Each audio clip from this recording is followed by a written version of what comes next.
Hey, welcome to All for United on another match day. This is match day mornings, and we are buzzing this morning. It is the morning of a semi-final. It's a familiar feeling for us because it's our third one of the season. However, let's hope that tonight's semi-final will be a little bit different to the other ones because I don't think we could stand losing another semi-final and not getting through to the final of a competition. Of course, it's Europa League. We've got Seville later on today, so let's get some Reds on to chat about it. We're up at this. Hopefully, he'll join us a little bit later on. But Was is with us, and so is Temi. How are you doing, lads? Doing well. Doing Wow. well. Can't complain. Yeah, Excited for today. Temi, whereabouts in the Okay. world are you? You said it's 3:30 a.m., didn't you, where you are? Yeah. So I'm in the US. I'm based out of Maryland. About 30 minutes outside of DC. Oh, nice. Okay, lovely, lovely. How is it Yep. out there? Is everything all right? Everyone safe? Everyone well? Yeah. It's been good. It's been good. Things are kind of going back to normal. It's still kind of weird though. It's a crazy world, isn't it? It's just a weird world right now. But we're everyone's doing well. Family's healthy. Everyone's doing great. Good man, loving the shirt as well. Let's get into it, Thank shall you. we? Let's get into the preview for the Seville game. This is what we do on match day mornings. We're all hyped when we get up in the morning, although a little bit groggy and a little bit tired. We do the scream, it's match day, and then we start talking about the game. Then as we get closer to kickoff, we start bricking it a little bit. So this is that sort of happy medium in between the two. Waz, it is match day. It is a semi-final day for us once again today. How are you feeling ahead of the game today? I am slightly nervous because it is a semi-final, and also it's obviously a one-off game in a neutral standing. So Sevilla are no mugs in this competition. Obviously, they've done really well in this competition, especially under Unai Emery, who was Arsenal's former manager. So they've got good experience in this Europa League. So have United. We've won it previously as well. So it makes for a good encounter, doesn't it? Yeah, no, 100%. And it's going to be interesting, Temi, because in the past we've struggled against Spanish opposition, haven't we? Yeah, no, it's definitely not been easy. Obviously, we've seen a struggle before with Sevilla in the past. It's not been the smoothest. It's not been the smoothest. Oh, excuse me, guys, a little clerical error there. But no, we've seen us struggle against Sevilla in the past. I think we haven't won against them in our last three games. The last time I believe we saw them, we lost them. We lost in a very distasteful fashion. I think I saw the team sheet for that game not too long ago, and I think Pogba was on the bench, Martial was on the bench, and Rashford was on the bench, which is just like we couldn't even imagine that happening right now. But no, I think we're gonna do better than we have done in the past against Spanish opposition. Um, this team is kind of built in a way that we know our best 11. We're never going to see the likes of Pogba or Martial on the bench in a game of this magnitude. So I think our team is primed and ready. Yeah, we'll come back actually to that team that played with Mourinho to the team we're expecting to see actually tonight in a mo. But first of all, Waz, just want to quickly hit on we're getting to Seville in a minute, but I was actually expecting Leeds to potentially Wolves to potentially come through that tie. So the fact that they haven't, and the fact that Seville actually managed to do a bit of a job on them and play them at their own game. It's going to make it quite a fascinating tie, isn't it? Because with Wolves, we've got a quantity there that's known, but also very difficult to play against. Whereas going into the Seville game, like they're a completely different side to what they were under Unai Emery, but they are still a massive threat in this competition. So is it a slight unknown entity this evening? Yeah, I do think with it being a Spanish team and the way they play as well, how they keep possession and so on, it's going to be more difficult for us because we will have the ball and we don't know certain players apart from like Eva Benega and Jesus Navas. The rest of them are unknown quantities, so it's more difficult for the players because they don't play them regularly. Compared to like Wolves, where we play them regularly, we know how they play, we know the style of players, so you can adapt easier and you can set out your tactics. Whereas Sevilla, you got to do your homework and you got to be aware of different players. Yeah, 100%. And talking about being aware of different players, Temi mentioned there, and again, we will jump into Seville in a second. I think from a United point of view, it's going to be quite interesting. He started Fred against Copenhagen. Of course, Matic came on. Actually, in the review, in the breakdown and banter show, Kojo was really, and the lads were all really complimentary of Fred, saying that he played well, but obviously Matic brings a level of experience and calmness. So looking at these team selection choices that Ollie's got to make, I think there's potentially three, maybe, and that is Romero or De Gea, Fred or Matic, and potentially like chat this week from United fans about Fosu Mensah or Williams, deciding who we go for out on the left hand side. So where's your head at with those three selection dilemmas? Yeah, no, those are great questions. I think I'll start with the De Gea Romero one. I would like to continue to see Romero in this competition. I think Ollie needs to just put some trust in him for this tournament, and I think it gives De Gea the chance to kind of get his mind right. He's struggled all season, so much so that a lot of the fan base has almost turned on him, and wanted us to go in a different direction. And I think this is a good opportunity to give him that necessary mental break he needs, and I think Ollie's going to do the same thing and go with him. The Fred Matic one is very, very interesting because Fred did play well, but Ollie still, I think, took him off as the first sub. If I'm not mistaken, correct me if I'm wrong. So I don't know how Ollie viewed his performance. He played well outside of one very sloppy pass that I can remember in the first half. And then the Brandon Williams Fosu Mensah dilemma. Everyone's been pretty hard on Brandon for the past couple of weeks. He's not been playing amazing. I would say I was proud of his performance against Copenhagen, even though he struggled. You could tell he was, just absolutely knackered and tired after 55 minutes. You feel me? But he still never stopped running. I don't think it's a good idea to put Fosu Mensah in after playing. Has it been even 5 games? In all competitions this year. It's just Brandon's been playing in the big games against City, against Chelsea, and he's held his head high this year. So if I was Ollie, I would continue to go with him at left back, and if he does run into the ground, we can go in a different direction. But I don't think I answered the Fred Matic question. I would go with Fred to start if we're going back there. But those would be my three changes or my three decisions. I think it's interesting with Brandon Williams because he's still such a young lad, in terms of that he's just come through this year.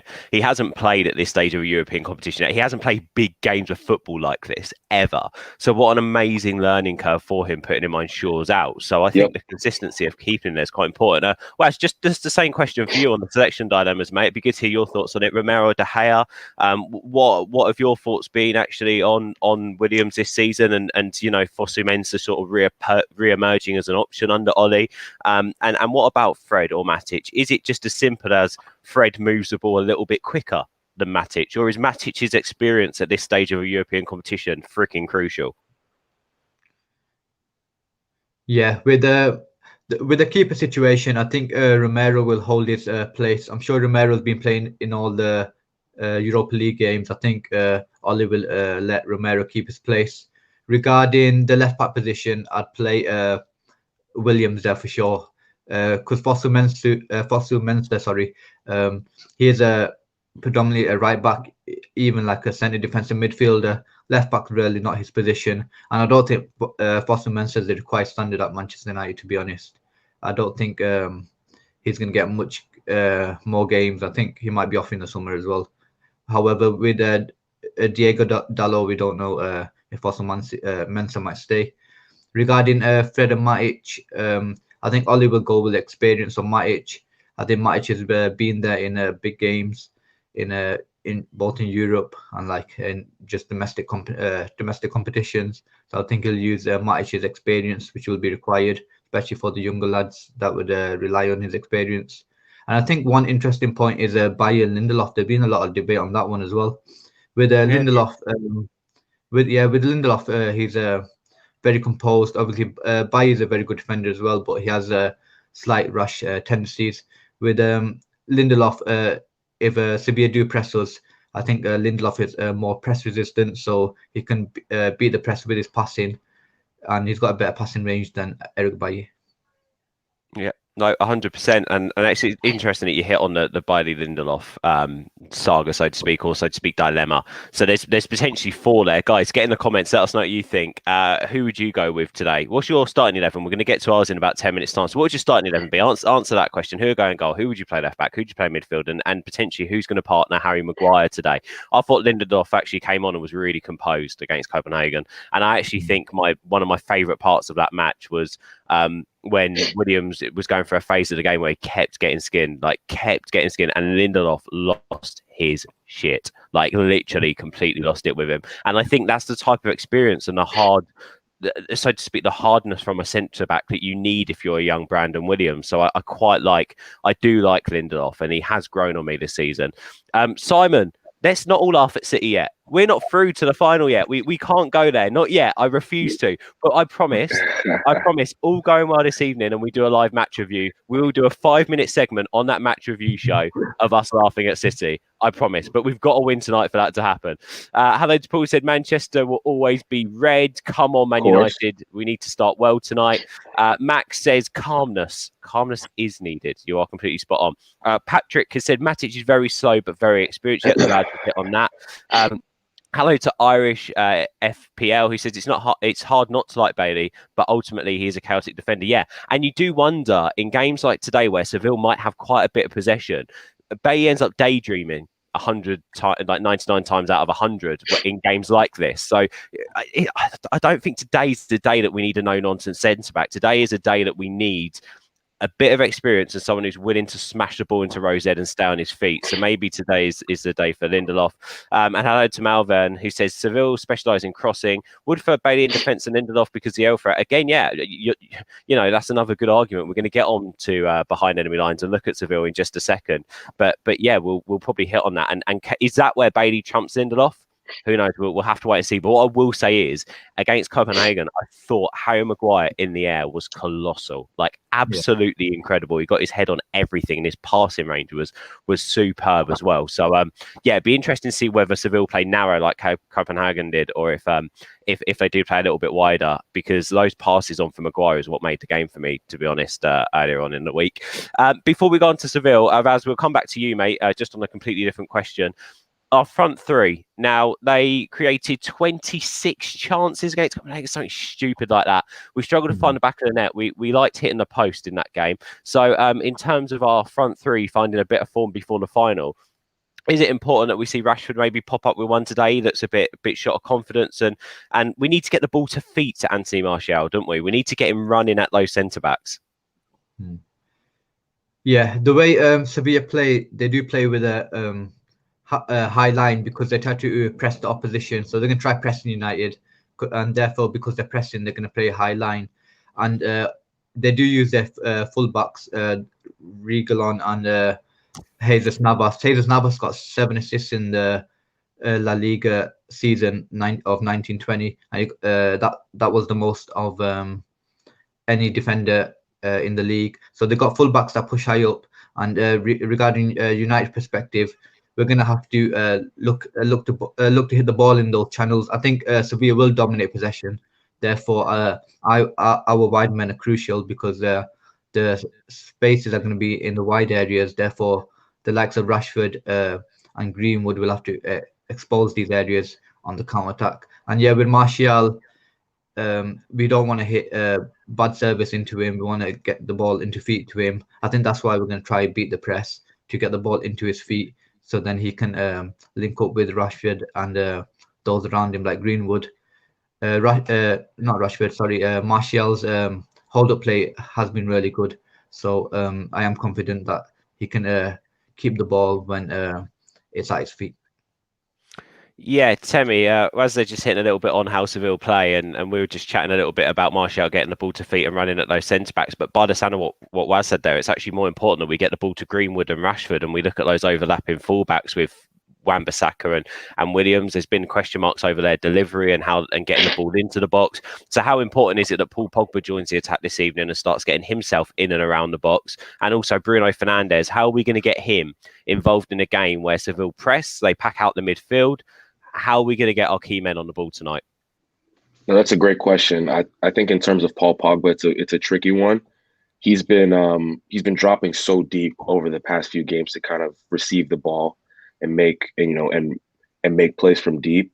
I would love to see him further forward, supporting Bruno. It's been kind of tricky though because Bruno plays very high up the pitch as a midfielder, and Pogba's playing so deep. So sometimes that link can kind of be there can kind of be a disconnect there. I think we've played our best when Matt is just kind of dictating the tempo. And Pogba kind of gets to play off of that and play a little more freely. Over the past few games though, it seems like he's been our deepest midfielder in some ways, and that's definitely not where we really want to see him, even though he can play there. It's going to be tricky with Sevilla because they are going to press high. Um, I don't. I agree with Waz that we're not going to dominate possession in this game, and I don't think that's a bad thing for us. No. I definitely don't think that's a bad thing for us. I think we need to put it into context of where we are in this stage of the competition, who we're facing. We're facing great competition. Anytime you're in a European semifinal, you're not playing against trash teams. So you have to be aware of that, and them having the ball will only work in our favor because when we win the ball back, the transition is going to be electric, in my opinion, for this game. If we can get if Pogba, the likes of Pogba, can get the ball into Martial's feet quickly, I think we struggled against that for the first like 70 something minutes against Copenhagen. If we can get the ball into Tony Martial's feet quickly, we'll be great. I think that the trouble with I think you mentioned Rashford and Greenwood on the overlapping runs. Obviously, Brandon, I believe, is going to play, and I think over the past few weeks, his frailness and being so right-footed has been kind of there for everyone to see. He hasn't been overlapping as much as he was when he first came onto the scene around that January December time period. We need Aaron Wan-Bissaka to overlap as much as possible because Mason loves to cut inside. Obviously, he's not a natural right winger, so he wants to play more centrally. So Aaron holding the width is going to be crucial for this game, and I think he'll be reserved. But when it comes for that, that offensive transition, I think Aaron specifically will be willing to overlap and exploit that space that Sevilla potentially leaves behind. Yeah, I think it's really interesting, this actually, Temi. And off of the back of what you just said, Patch says we'll have to press and tackle to win this match. And I actually think it's quite interesting because everyone wants to watch their team play with intensity, right? We want to see United come out the door and press teams and win the ball in impossible scenarios and to go forward for 90 minutes of a game. But we are a counter-attacking team. And from what I know about Seville, they're comfortable in position. They happily have the ball. They don't necessarily create a whole load of chances, but they do lack a bit of quality when it comes to potentially a final ball, and they do lack a bit of quality when it comes to finding a through pass as well. So actually, United being a counter-attacking team and extremely good at counter-attacking, if Rashford, Martial, Fernandes and Greenwood can get it right today, then we'll win the game on the counter-attack. It might mean that we have a half-time, a 0-0, and United haven't done much. But when it comes to that second half and Seville are leggy and they're knackered, that's when our front three can really work the game. And that's when players like Daniel James coming off the bench can win you games. Because of his pace and because of his counter-attacking ability. So I'm actually quite excited about it. And also, just to go back to a point on Paul Pogba that I want to say, because I didn't get the chance to say it after the game against Copenhagen. I don't mind Pogba playing really deep, but the position that I don't understand him playing is in between the lines when he can never receive the ball. So you'll find him 9 times out of 10 in between Fernandes and our deepest line midfielder. And our deepest line midfielder will be the ones responsible for spraying the passes left, right and centre. And as we all know, Matic and Fred are not the best passers of the ball. They're square passers. They're good at playing passes when there's a man there visible, but they can't pick out a ball like Paul Pogba. Now, I do want to see Pogba play further up, but in scenarios where we can't play further up and we need him in the middle of the park, I don't understand why he doesn't step back into that deepest line role to actually spray that ball. Because he is the only player that's capable in our team to get the ball in the corner flag by our box and be able to pick out a player in the opposition's box by the corner flag. Like, he is the only one with that kind of talent in our side. So actually, when it comes to Pogba falling deep. I don't mind him falling deep. But if he does fall deep, then those players further up the pitch need to be on their feet and need to be looking for those passes from Paul Pogba, because he will find you. So I'm completely with you. I completely agree with what you say. But also, when it comes down to it and we need to win a game, Ollie, bring off that defensive midfielder, put Paul there, and let him start playing and dictating the game, because that's what he's blimming good at. Yeah, we'll be losing a player defensively potentially, but let's face it, he's big, he's good in the box, and also when it comes to spraying that ball about, he's the best player we've got. So it'll be interesting today. It'll be really interesting. Rupert says, good morning, Reds. Hello to Alan, who says, with great intensity and spirit, United have just got to win this game. Yeah, again, you're not wrong. Patrick jumped up with another comment saying, watching Bayern and Leon got me thinking that we're going to press and tackle with that intensity. I think at the moment, Bayern are the team to idolise, to be honest. I thought they were absolutely outstanding, but let's face it, Barcelona was shite, like absolute shite. And that lineup, oh my, like the gaffer hasn't got, the Satan hasn't got a leg to stand on. What was he playing at, putting on a team with no pace against a team who had legs? Literally, they had an extra man out there, Bayern Munich, the other day. It was that bad for Barca. And Karanga says, I prefer McTominay to start today, please. Max says, Brandon start for me. I'd keep Dalot as a sub to attack a bit later on. And he also says, Fred not used to the DM role yet. I believe Matic will start. Look, let's come back to our predicted 11s in a minute. Let's quickly run through Seville. I asked you lads to grab a couple of facts on them, or one fact on Seville. And it will be good to hear what you've got now. As I know you've dug a bit deeper and you've given us some bits and bobs about them, but is there anything else that you can tell us about who we're going to face tonight? Right. With Sevilla, they finished third in the league, just ahead of Atletico Madrid. They finished actually level with Atletico Madrid, but because of goal difference, they finished third. So you know that no mugs finishing third in La Liga ahead of Atletico Madrid. So also we know they play a 4-3-3 formation. In possession, they like to hold the ball in midfield with the likes of Banega and so on. And they have Fernando, the ex-Man City centre defensive midfielder. He normally drops in the back three. Normally drops in, so he makes a back three. The full-back push-up. They play similar to Liverpool, so the full-backs push-up with Reguilon and Navas. They got two of the best full-backs in La Liga who both create as well. And whilst the full-backs push up, the left and right winger, they normally tuck in.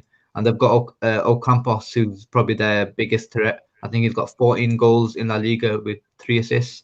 And they've also got Suso, who's a very nippy player, ex-Liverpool reserve player, and he was at AC Milan. I think Brandon Williams got a big difficulty on his hand with Navas coming on the outside or Suso tucking in. So that position just in front of Harry Maguire, if Matic does play, Matic will have to make sure that when Suso does come in, he can just monitor him. So Brandon Williams can just follow Navas on the outside, because Brandon Williams might get dragged everywhere if he has to come inside to follow Suso whilst Navas is going around him on the outside. So he might be even exposed to a 2v1 there. Also, maybe Rashford might have to track back as well, because Navas isn't going to stand still in that position. Yeah, and it's interesting. Like we said earlier on, I'm looking at the Seville team that played us under Mourinho. What year was that? Bloody hell. I can't even remember what year it was. 26, yeah, 16? Was it 16, 17? 16 or 17? And I think they've literally only got Banega. Yeah, that's the only player they've got. They started that day with, or have they got Rico still? They still got Rico? No, they haven't. So they started that game with Rico, Macedo, Caja, Lenglet, who's obviously now with Barcelona, Escudero, and Zunzi, Banega, Sariba, Vasquez, Carrera, and Muriel. And obviously now it's looking like they'll probably go with a team of Bononu, Navas, as you say, is now an inverted wing back, Carlos, Conde, Reguilon, and then they've got Fernando, as you say, Banega, Jordan, Suso, Campos, and El Neseri. So it's literally a completely different team to what we faced. And United, you know, we've still got the likes of, well, potentially who's going to start? Bailly, potentially. Rashford, maybe the only two, but then in and around the squad, obviously Pogba was on the bench that day, Lingard, Mata, you know, all still within the United ranks. Lindelof wasn't used as a sub that day as well. So, you know, it's sort of all change. We can't take a lot away from the last time we played against them, can we, Temi? What do you know about Seville? No, yeah, before we hopped on here, I took a look at some of their stats in the domestic campaign, which I think is obviously the most telling campaign on how you play. And offensively, this is something we need to be aware of. I think I saw a comment that said we need to press high up the pitch. Correct me if I'm wrong. I think I saw a comment like that to win this game. We need to be intense and press high up the pitch. I would respectfully disagree. I think we need to be very cautious. This team is, does very well in possession. I think, if I remember correctly, they are third in possession, in La Liga at 58%, which is something to be aware of. And that's behind Barcelona and Real Madrid. So that's not Mhm. that's nothing to sneeze at whatsoever. They play amazingly well with the ball. Defensively, they've done well too. I think they're second in the league in clean sheets, which is really, really impressive. So I think they have a young center back that a lot of people are interested in. As I think it's Koundé, if I'm not mistaken. I've seen him play a couple times, and he's pretty decent. And that's not just him. Obviously, Navas and Region, like Waz mentioned, Navas specifically, very experienced, very experienced fullback. Excuse me. So something to be aware of. But that being said, even though they dominate possession, they create a decent amount of chances. They don't put the ball in the back of they don't create as many chances as they do when in terms of the amount of possession they create, if that makes sense. Yeah. So they have the ball, they dominate possession, but they're not the best at creating chances, which is something I think Ollie's going to be thinking about. So he's gonna have in the back of his mind, okay, they can have the ball, they're not going to hurt us. I think our defense is more than capable of handling the Sevilla outfit from the back. So guys, this is just something to be aware of. This is a team who loves to have the ball. They love to win the ball back high up the pitch. I think they were top 5 in La Liga in winning the ball high up the pitch, which is something. So think of a Southampton. The last game we played against Southampton. Think about the energy that they had in trying to win the ball back from us high up the pitch. We might see that same type of energy, which would work in our favor, in my opinion. If they're pressing us high, they're going to be tired. I think we have the players to play around the press like that, and I think we have the pieces when we do have tired legs. The likes of a Juan Mata can come on and have some joy in this game against some tired legs. So be on the lookout for those things from Sevilla, guys. Yeah, and I'm completely with you on that. By the way, I've also looked at their statistics, and they're few and far between Seville and United. The big difference is United can create chances, and that's a big difference. Whether we scored them or not is another conversation. Like you said, they're 58 possession overall in La Liga. I think they've got an 83% pass accuracy over the whole season as well. Read into these stats as you want, but literally United are spot on, just 1% less possession. But the similar sort of pass accuracy as well in terms of when we've got the ball and pass retention. And then defensively, like you say, the big difference here is defensively. United are better defensively and offensively statistically. So again, you can read into that whatever you want. If you love your stats, you read into that.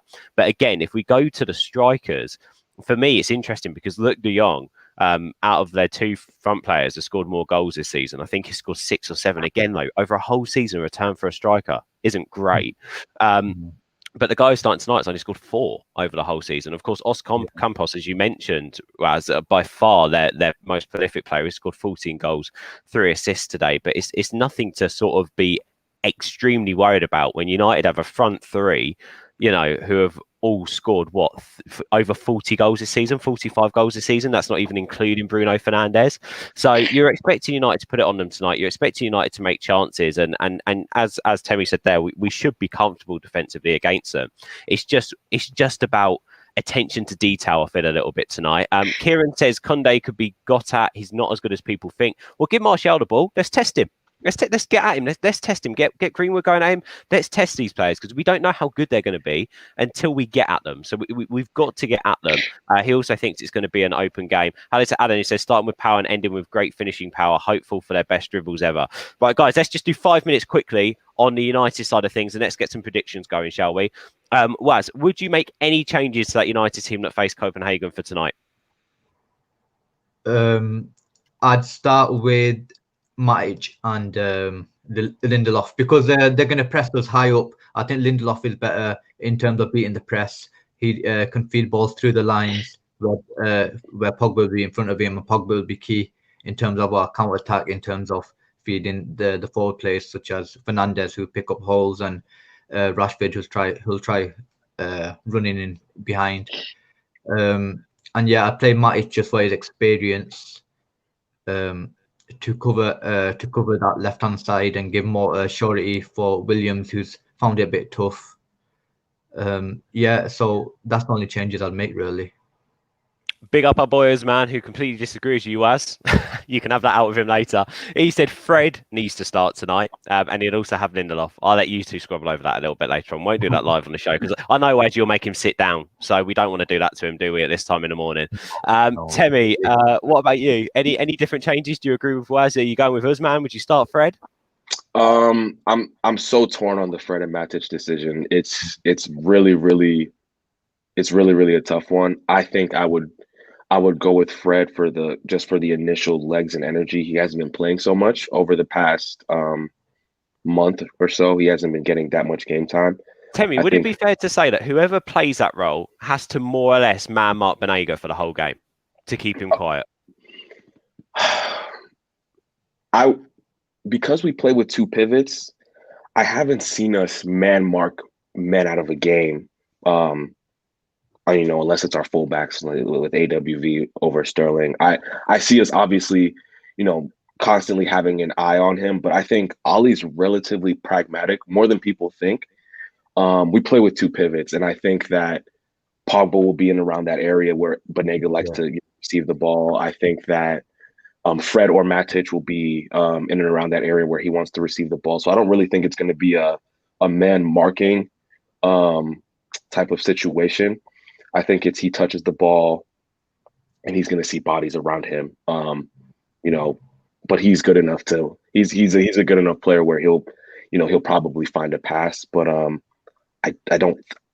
might be wrong about that, but I don't feel like we're gonna have the likes of a Fred man marking him, because that might leave space. Fred is a very combative midfielder. If he all we need is Banega to make one touch, make one pass, one no look pass behind him, and it's kind of we're in a very sticky situation. Sorry, mate, I didn't let you finish there. So who would you go in your team? So Fred in.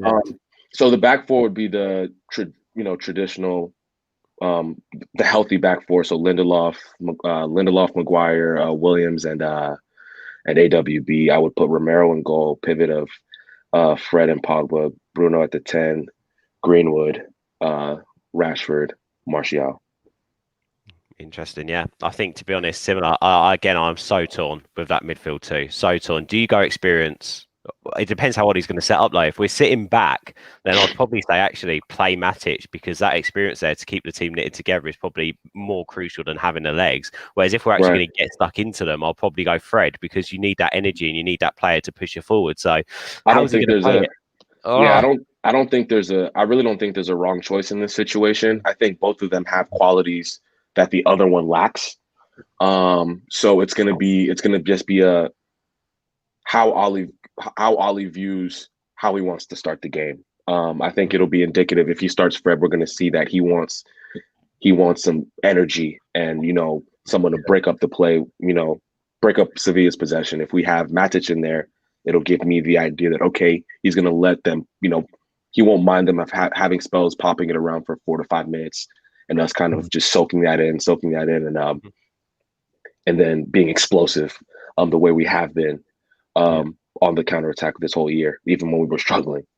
Yeah, no, I'm completely with you there, Temi. Hello to Novel Johnny says, I want to see a formation where Pogba, Bruno and Mata are playing together in a game, but that's so tough. Because I'm fed up with seeing Mata out wide. Mata has to play as a number 10, just has to, and Bruno's the best number 10 around. So, who even is Kevin De Bruyne anyway? Can't even make a Champions League semi-final. Yeah, all right. Right, let's move on, shall we? Let's do score predictions. Get your score predictions in quick, guys, on the live chat, and we'll read them out. First of all, we're going to do a brand new feature on Matchday mornings, which is only probably going to last the next 2 Matchday mornings, because all we want to do is rile up rival fans. It's a one-word answer from Waz and Temi. That's all I need, guys. One-word answer. Will Manchester United get a penalty today? Waz, yes or no? What's your prediction? No. Temi, will Manchester United get a penalty today? What's your prediction? Yes. Come on! Manchester United. Let's get it done. No question. No question. No question is a stretch, but the no question is that Bruno scores it. That's what the no question is. I'll tell you what, I've never seen a guy so good at taking penalties. It's unbelievable. Right, let's get some of these predictions going. Paul, I predict Man United 2, Sevilla 1. Patrick also says 2-1. We're steaming through these. Let's see what's down here. Hello to Usman, who's going 2-1 United as well. God, there's a common theme here. Hello to Nadim, who says 3-0 United. Now that is the confidence I want. Novel John says United would get a penalty. Wayne James says shouldn't even be a question. Later Patrick says we are getting a penalty, and Obayet says yes. I say what, if this is going to continue being so popular in this segment, we might do a show on it. Hello to S_90_S who says 2-0 United, and Patrick finishes off his comment with Bruno Fernandes. Love it. Rival fans are on a hook. Boys, what are your predictions? Waz, I'll come to you first. Who are you expecting to see score, and what are you expecting the scoreline to be? I think it's going to be 2-1 as well, to be honest. I think they will score, however, will prove in the end to be too strong for them, even if it's on the counter-attack. I think Martial will get a goal because of the form he's in and the central position he picks up. And I think Mason Greenwood might score just because of his positioning. He drifts in centrally and he's always on target with his shots, and he works the keeper. I'd love it if we won 1-0 with the 88th minute Fernandes penalty and the opposition fan and Twitter has a meltdown. But yeah, 2-1 I'm going to go. Do you know what? Charlotte, my fiance's my dad is a Liverpool fan, right? And he was sending me texts during the Copenhagen game, and his text, I'm just going to read it out word for word. When Greenwood had the goal disallowed, he went, Mason Greenwood ... Whenever he gets the ball, you just know he's going to score in that situation. Although he's been called offside, he is class. And then when he hit the post, sent me another text saying, Greenwood again, unbelievable quality. Like, and this is a point. Look, there's a rivalry there. There's a big rivalry there. But Mason Greenwood for England is just going to be a phenomenon that is going to take this England side to the next level. If Mason Greenwood keeps progressing like he does, I've not ever been so confident to see someone with the ball in the box that they're going to score than Robin van Persie, Ruud van Nistelrooy. That's how good he is. And we were talking about Ruud van Nistelrooy as one of the greatest strikers ever yesterday on the channel with Usman on that show. So go check out that episode of The Topic. But back to today, Temi. Come on, bro. Tell us, what's going to happen? What's the score going to be? Yeah, so my guy Waz kind of read my mind. I did another show yesterday with my score predictions with the 2-1 win. And he had the scores the exact same as me, which was Martial and Greenwood. Literally the exact same. I can't change my mind now, so I gotta just stick with my guns. So yeah, 2-1. Martial goal, Mason Greenwood goal. It's gonna be a close game. So let's not, I know football Twitter is might have a meltdown when it's the 55th minute and it's 1-1. But just take a deep breath, everybody. We're going to be good. Do you know what the biggest talking point of this whole show has been? The penalty feature. How's this happened? Novel John says, Jesus Navas said they'll target to stop Martial, Greenwood and Rashford. So definitely going to be a chance to pick up a penalty. Hello to Nadim who says, we're playing counter-attacks. We'll be running at a defence. So a penalty is likely. By the way, anyone else, just quickly, because we've been on for ages today, but it's semi-final day, so who cares? Anyone else starting to get extremely excited before a United game to see Martial play? Or is it just me? Like, I wasn't even putting it in jest the other day, and I genuinely did say, with the ball at his feet, Messi and Ronaldo aside, although Messi's on a steep decline at the moment, and Ronaldo is just a phenomenon. With the ball at his feet, I don't think there's anyone better than Anthony Martial. I think, and that might be me being completely biased, I genuinely think on his day, and this is where he needs to improve, it's the consistency. He's one of the best players in the world, if not one of the best players in the world to watch. Boys, tell me I'm being biased. Like, feel free, anyone jumping at this point. Like, anyone else just so excited to see Anthony Martial play tonight?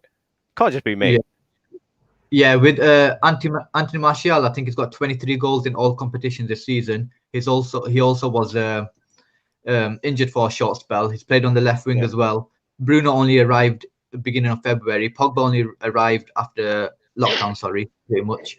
And yeah, he's in the form of his life. It's the way, for me, it's goal aside, is how he knits the attacks together, holds the ball up, spins out, lays off Rashford. He's selfless, and the way he attacks defenders, especially in the last game, he's running direct at them.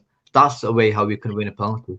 I mean, that's intelligent, Waz. Like, you know, the way knits are played together, like that's your footballing brain ticking over. And obviously, yeah, I see the same, and I completely get that. But also, like, again, like, it's being a fan and wanting to see your team attack 90 minutes of the game, which can't happen. Like, I would pay my life's worth, which isn't much really, to be fair, but I'd pay my life worth just to see Martial running at defenders for 90 minutes of a football match. He's unbelievable, isn't he, Temi? Like, he's just like, the way he sits defenders down is gold. Bro, I don't think people understand how cold he is. Like, I don't think people understand what this guy does. Think about the Copenhagen game. 70 minutes, he's kind of quiet. Mata comes on, somebody who can put the ball into his feet, and then you just see the absolute cold. Some of the stuff he was doing with the ball at his feet in that Copenhagen game, I said, I tweeted during the game, I'm like, when they clip this game up and make a 2-minute compilation, everyone's going to think Thierry Henry was playing. That's how cold he was with the ball. Also, as United fans, we haven't seen someone with the ball at his feet like that since Ronaldo. No, we just haven't. We haven't. And that's how good Anthony Martial is. Shout out to Rick the Red, by the way, who's with us today. I've been like this since day one. He's a phenomenon. Like, what a player. Absolutely incredible player. Hello to 1211 plus subs who says it's on his day, Ben. Yeah, on his day, unbelievable. It's about getting that consistency now, and it's the same with Rashford. Patrick saying Martial is consistent though, Ben. Well, he's getting. Do you know what he's consistent at? He's consistent at doing what Waz was saying earlier on, in terms of the way he's starting to play as a number 9 and use his strength and knit attacks up, and when he gets a chance, finishing it. But it's those flair moments. Obviously, he needs to pick his games and his opposition in terms of when he comes out with that. And obviously, he can't do that every game. But how do we find the conundrum for United is how do we find him that yard of space every game at the edge of the penalty area? How do we do that? Because if we can do that, he scores a goal every game. I think the way he wants to play, and I think the way Ollie wants them to play is if you watch the way Karim Benzema plays at Real Madrid, I think people, maybe because their builds aren't the same, you watch the way Karim Benzema plays, that's how I think he wants Ollie to play. He drops deep, receives the ball, he can go out wide and rotate with the Rashford on the left, on the right. He doesn't like to be in the box like a Raul Jimenez or somebody like that. But when he does get in the box, he can win headers, i.e. goal against Chelsea, the cross to AWB. And this consistency thing, it really, I know you didn't mean it like that, Ben, but this is for more, football Twitter and the rival fan base. He is so consistent. And I'm talking about, he was hurt, like Waz mentioned, he was hurt for, I think it was 8 weeks, if I'm not mistaken, early in the season. For a long time. He was out for a long time. And he doesn't take penalties. He's our number 9. He doesn't take penalties. Imagine if he took penalties this year. People would be saying he's world class. And I don't like doing that, when people say, well, if he took penalties, but it's a real thing. Most number 9s do take the penalties. And if he was taking them, he would have 30 goals this season in all competitions. And no one would be having the discussion of is he consistent? Is he not consistent? When he doesn't score a goal, and those games we were losing earlier on in the season, the likes of a Bournemouth or the likes of a Burnley 2-0, and he doesn't score a goal, and people or Liverpool 2-0, people are like, he's not consistent. He drifts in and out of games, but people don't see the layoff. People don't see the layoffs that he makes. When he cushions the ball and he drops it out wide, he plays it to our wing backs. Like he does so much. I'm sorry, I'm a huge. It's interesting. It's interesting on the penalty side. I also think he's too cold. Like, he's too relaxed to take penalties. We saw that penalty, was it against Norwich that he missed? And he was so chilled out. And it's like, You're too calm to take penalty. That it sounds stupid, but you are. I just want to end this Martial chat and probably the show on this comment from Nadeem. He says, I read somewhere that you cannot find a single Martial goal celebration with at least one opposition player on the floor. That is Anthony Martial. That is Anthony Martial. That's who he is. That's our guy. I'm buzzing for tonight. It's the semi-final that we've played 2 already this season and we haven't made it through to the final. Is that going to be an omen? We hope not. We haven't got a great record against Spanish opposition. We also, on top of that, had a nightmare against Sevilla under Mourinho. So it's United's turn to step up. It's Ollie's chance to turn around and show the kind of manager he is with this incredibly exciting team to go out there and do a job over the 3rd best team in Spain, as Temmie's pointed out, a team that can actually play to our strength in terms of us getting on the counter-attack and also give our players a chance to show what an attacking force they are, because this isn't a team that's going to set up like Copenhagen and wait for a lucky break or try and submerge United into playing a way that we don't want to play. We are going to be able to play counter-attacking football against Seville. We need to take our chances. Temmie, Waz, thank you for being on. Thank you guys for watching. Hit subscribe on the channel. If you're not on YouTube, youtube.com/all4united. Look, we don't like to knee-jerk react, so depending on how the game goes, definitely Breakdown and Banter with Usman will be on tomorrow, and he'll be back with the guys. A fantastic show. Hit subscribe. But potentially we'll be back after full time, especially if there's a chance for us to all have a beer together and celebrate the fact we're through to a final. So stick with us, hit subscribe, and we'll see you guys soon. Cheers, lads, again. And I think we should just end with a come on, United. Let's get the job done today. Come on, you Reds. Let's go.